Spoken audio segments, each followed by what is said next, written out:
Welcome to the royalty world.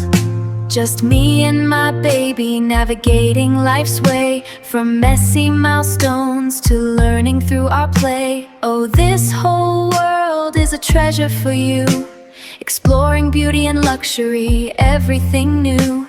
Come and join our royal family in the royalty world.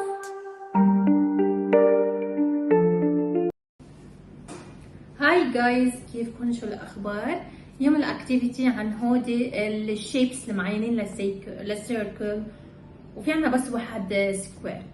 يعني هيدا الاكتيفيتي شفتوه على الانستا، فانا حبيت اعمله وشوفوا اذا البيبي حيحب ولا لا، واذا لعمره ولا لا. اتفقنا انه نحن عم نشوف اكتيفيتيز على السوشيال ميديا ونجربون على عمر البيبي اللي عم بيقولوا عنه، ونكتشف اذا على العمر صح ولا لا. ونحن اذا اكتشفنا انه مش على عمر البيبي، فينا نغير البروسيس للاكتيفيتي، بنغير البروسيس ونشوف كيف نعمل شيء يسلي البيبي.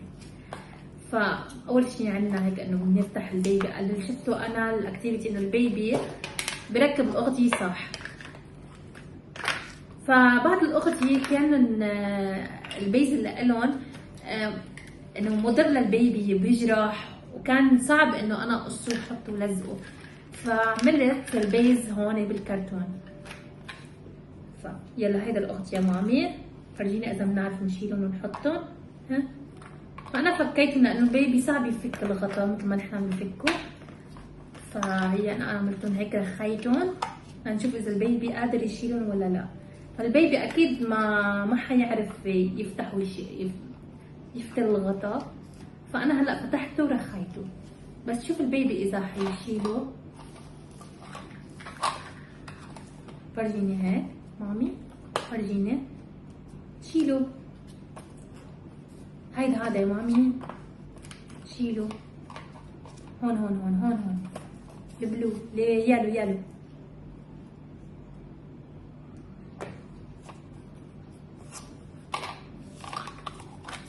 برافو بيبي، شال 1 خطأ. يلا ايه ماما، هون بدنا نخفيه عنه للبيبي كرمال يشوف الباقيين.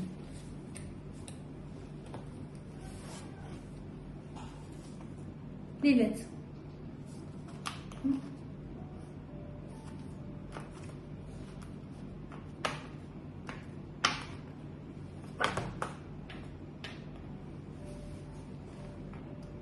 برافو بيبي، البيبي شالوا لهيدا الخطأ. انا رخيته قدامكم، يعني ما كبست عليه كرمال انه يصير صعب على البيبي انه يشيله. انا رخيت. يلا شيلي يا مامي شيلي. يلا مامي شيل هيدا. يلا بيبي شاطر انت. يلا شيلها لها، شيلها.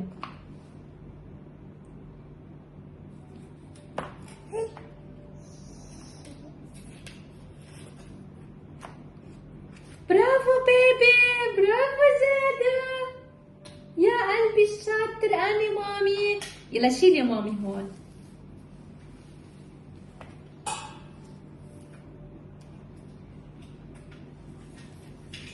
يلا شيل. ها،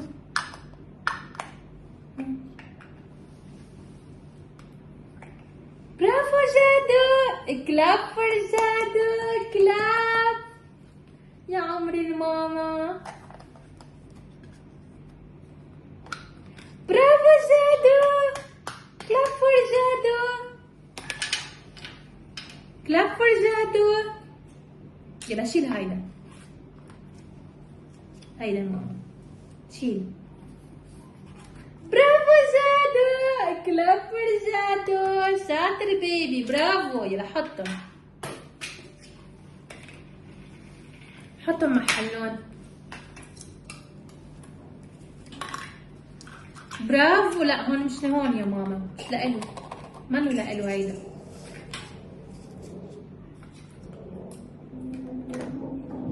هلا البيبي خلص، يعني استيعابه للاكتيفيتي خلص.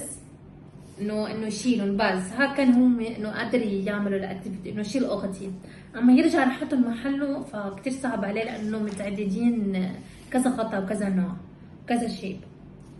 فهذا اللي كان الاكتيفيتي للبيبي، وهيك شفنا طريقه البيبي لاستيعاب الاكتيفيتي ل 1 يير. فانا بنصدم انه بالسوشيال ميديا بيكونوا حاطين اكتيفيتي لاعمار بيبي انه حاطين عليه 1 يير، فنحن بنجربه على البيبي 1 يير ما بيطلع انه البيبي مثل ما هو حاطين بالفيديو. ف لازم ينعطى شيء صح، يعني لازم يكون يتجرب على عمر معين بالضبط، ونعطى انه والله هيدا العمر اكزاكتلي له لهيدا الاكتيفيتي. اوكي عرفتوا كيف؟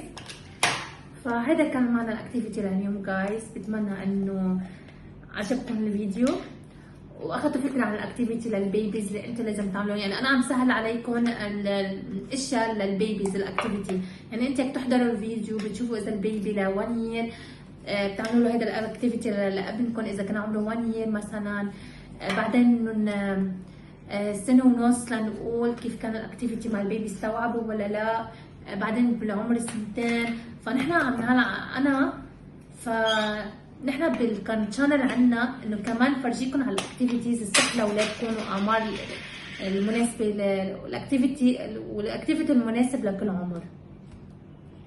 فباي جايز، بتمنى انه استمتعتوا بالفيديو. يا عمري ماما الشاطر، انا اللي شال الاغتيه تيجي اليوم من محلات. يا عمري انا البيبي الامان، يا عمري انا البيبي الشاطر. فهذا كان الاكتيفيتي لليوم جايز. يلا باي جايز، بشوفكم بفيديو جديد.